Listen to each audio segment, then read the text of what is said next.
Coba ingat-ingat, di kulkas rumah, di warung dekat rumah, di gerobak kaki lima, sampai di rak minimarket, hampir selalu ada satu makanan ini.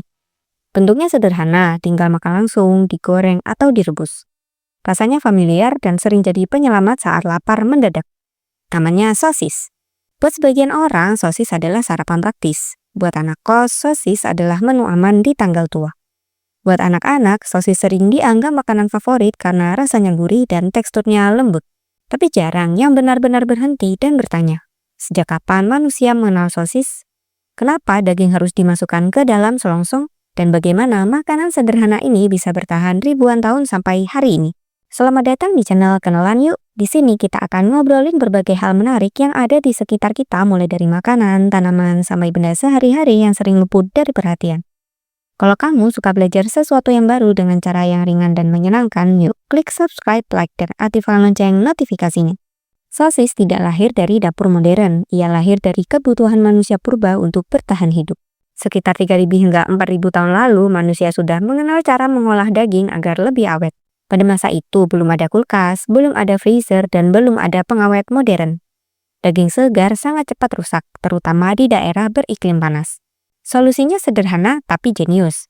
Daging dicincang, diberi garam, rempah, atau fermentasi ringan, lalu dimasukkan ke dalam usus hewan sebagai pembungkus alami.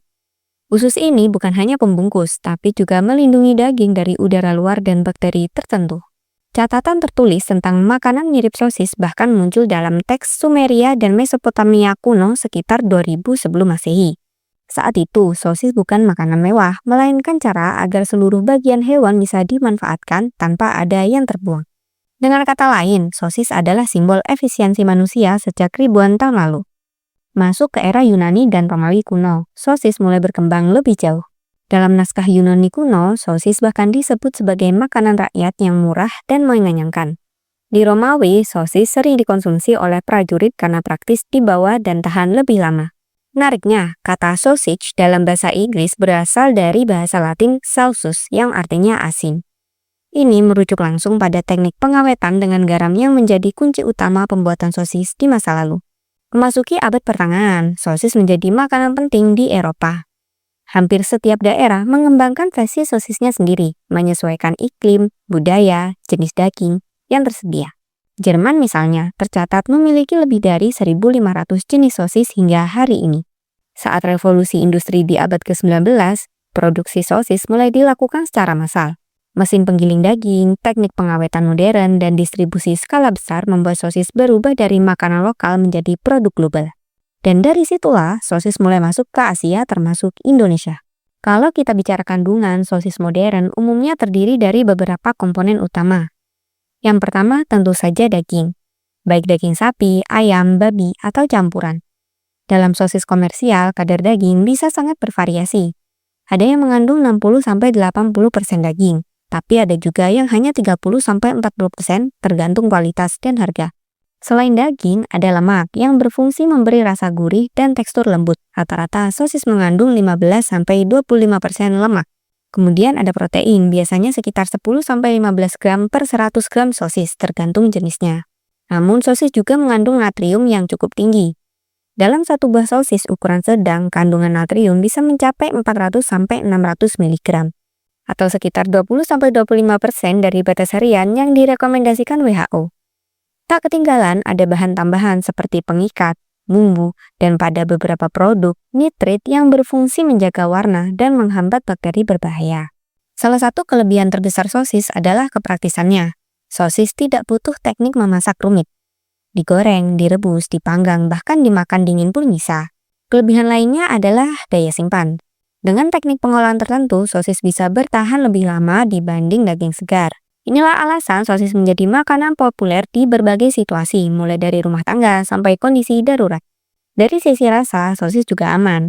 Teksturnya konsisten, rasanya stabil, dan jarang mengejutkan lidah. Inilah mengapa sosis sangat mudah diterima anak-anak. Dan dari sisi ekonomi, sosis membantu industri pangan memanfaatkan potongan daging yang mungkin kurang diminati jika dijual sebagai daging segar. Yang membuat sosis menarik adalah satu hal, ia sama tapi juga sangat berbeda di setiap tempat. Di Jerman, sosis adalah identitas budaya. Di Amerika, sosis identik dengan hotdog dan stadion olahraga. Di Asia, sosis sering dimodifikasi agar lebih manis dan lembut. Sosis adalah contoh makanan global yang selalu beradaptasi dengan lidah lokal. Di antara ribuan jenis sosis, ada beberapa yang paling dikenal. Yang pertama adalah bratwurst dari Jerman, berbahan dasar daging sapi atau babi dengan rasa gurih dan aroma rempah. Kedua ada frankfurter, yang menjadi cikal bakal hotdog modern, terkenal dengan tekstur halus dan rasa ringan. Ketiga, chorizo dari Spanyol, berwarna merah karena paprika dengan rasa kuat dan sedikit pedas. Keempat, Italian sausage, yang kaya bumbu seperti fennel dan bawang putih.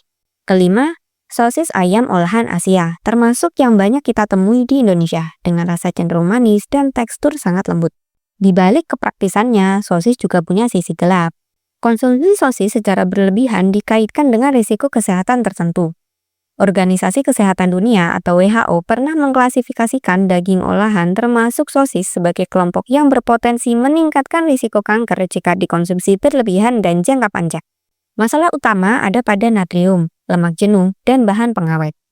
Jika sosis dikonsumsi hampir setiap hari tanpa diimbangi sayur, buah, dan protein segar, risiko tekanan darah tinggi dan gangguan metabolik bisa meningkat. Selain itu, tidak semua sosis transparan soal komposisi. Beberapa produk lebih banyak mengandung tepung dan pengisi dibanding daging.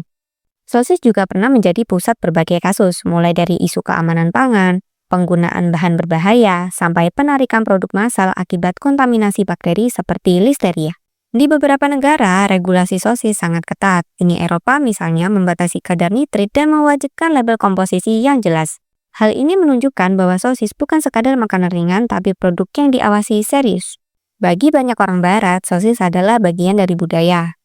Dimakan saat festival, barbecue, atau acara keluarga. Sementara di Indonesia, sosis lebih sering dipandang sebagai makanan praktis dan ekonomis, bukan makanan tradisional. Ia jarang disajikan sebagai hidangan utama, lebih sering sebagai pelengkap atau camilan. Menariknya, di Indonesia, sosis sering dipadukan dengan nasi, sesuatu yang jarang terjadi di negara asalnya. Lalu, akankah sosis terus ada? Jika melihat tren saat ini, jawabannya kemungkinan besar iya, tapi dengan bentuk yang berubah. Industri pangan mulai mengembangkan sosis nabati, berbahan dasar kedelai, jamur, atau protein kacang polong. Pasar global untuk plant-based sausage diperkirakan tumbuh lebih dari 15% per tahun. Artinya, meski bentuknya berubah, konsep sosis makanan praktis berbentuk silinder dengan rasa stabil akan terus bertahan. Sosis mungkin terlihat sederhana, tapi di balik bentuknya yang kecil, ia menyimpan sejarah ribuan tahun tentang cara manusia bertahan hidup, beradaptasi, dan menciptakan rasa. Dari dapur kuno sampai rak minimarket, sosis membuktikan satu hal. Makanan yang lahir dari kebutuhan biasanya bertahan paling lama.